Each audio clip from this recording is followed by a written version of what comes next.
Hi, I'm Kaushik Banerjee. Before we get into our topic today, let me give you a background of who I am.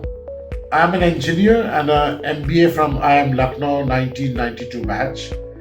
I've had 28 years of experience in sales, marketing, and profit center operations across FMCG, media, telecom, consumer durables, and building materials.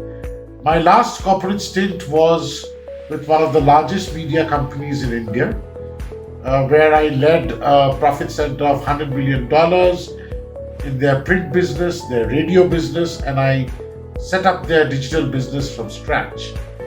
After that, I set up my own startup, scaled it to 800,000 users across 161 countries with a monthly revenue of $35,000, and I successfully exited that startup. Having worked across industries and across segments, I would like to share with you what I have found common in the marketing process across the spectrum.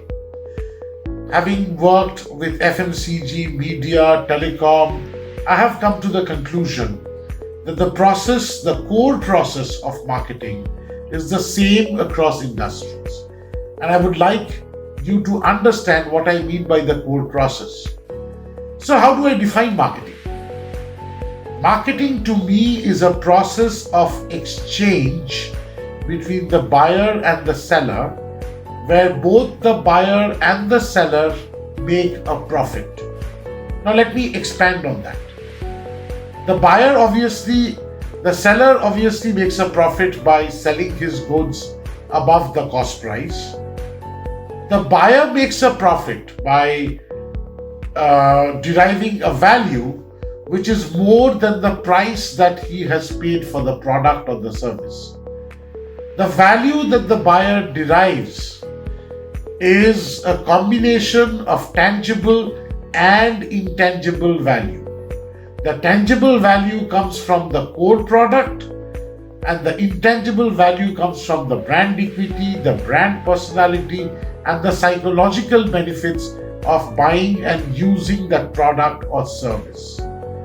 So the core job of marketing is to maximize the profit the buyer makes and the seller makes. The core job of marketing is geared towards ensuring that the seller makes a higher and higher profit, and the buyer also makes a higher and higher profit by deriving a value more than the price he has paid.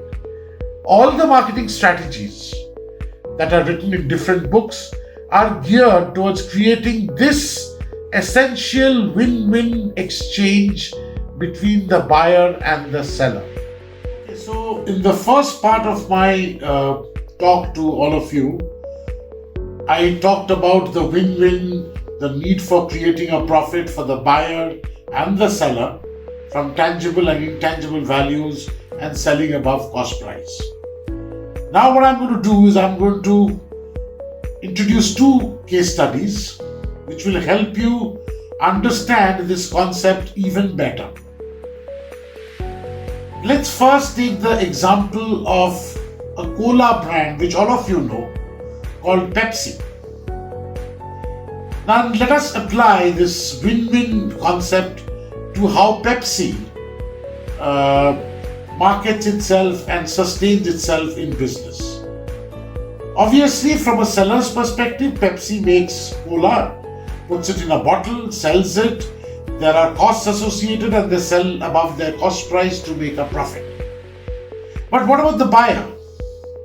The buyer buys a bottle of Pepsi and quenches his thirst. That is the core promise of the product. But the buyer, when he's drinking Pepsi or buying Pepsi, is also buying into the brand image and the brand personality of Pepsi, which is hip, young, cool, new generation. The buyer feels that he's part of this new generation, youthful community when he buys this bottle of Pepsi. And that is what the intangible value that Pepsi brings to the buyer. The buyer thus meets his tangible needs by drinking and quenching his thirst, and meets his intangible needs by belonging to the Pepsi community.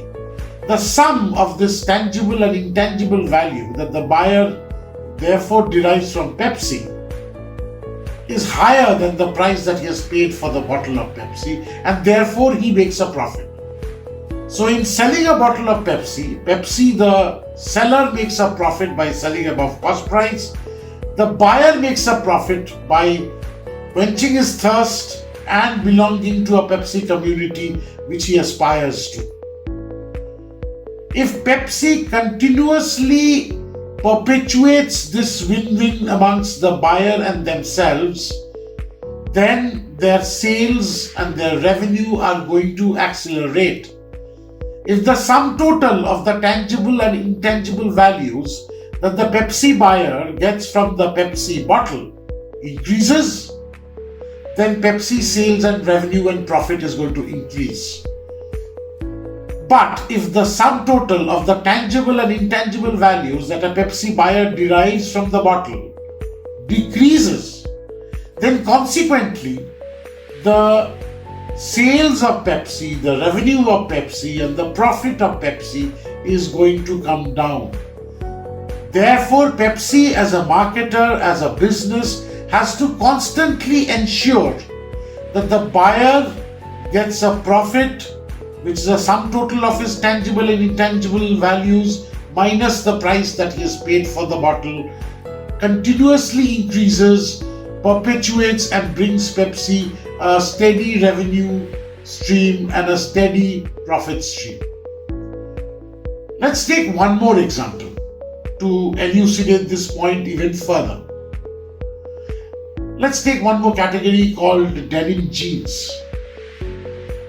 So all of you have heard of denim, you have heard of jeans, a lot of you wear jeans.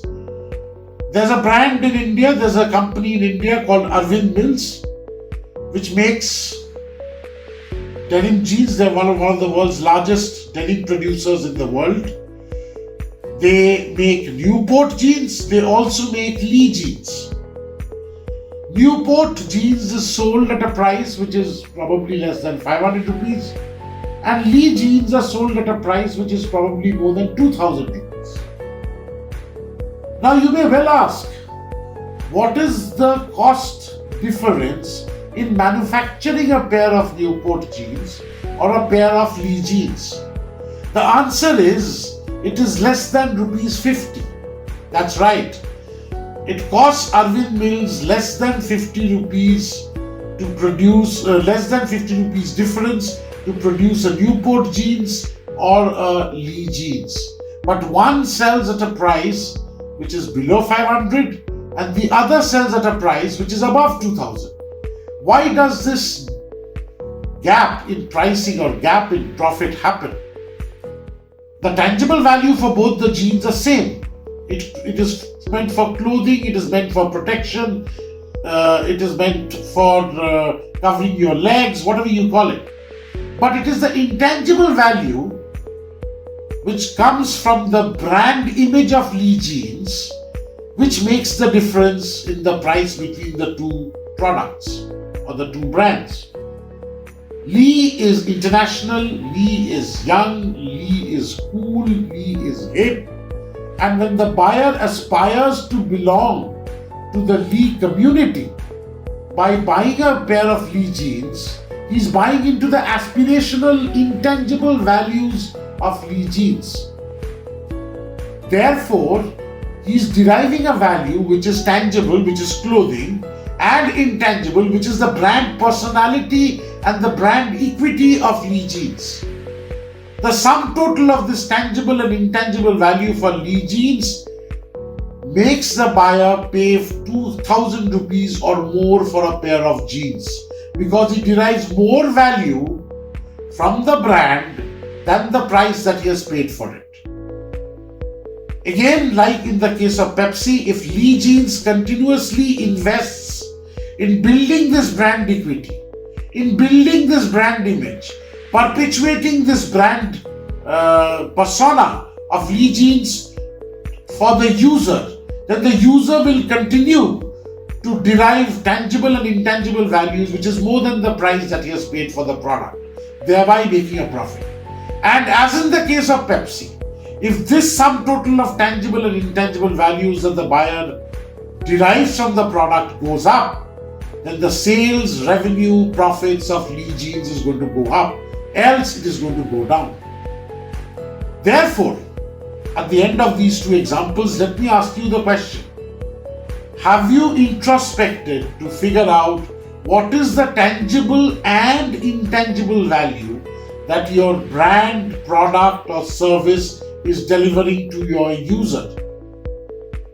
Have you figured out what is the sum total of this tangible and intangible value that the buyer or user of your product or service derives, which is more than the price that he has paid for it?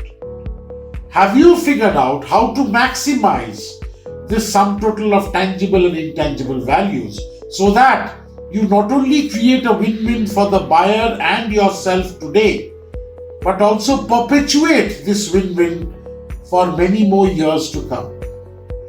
All marketing theories, all business strategies finally boil down to creating this win-win for the buyer and the seller.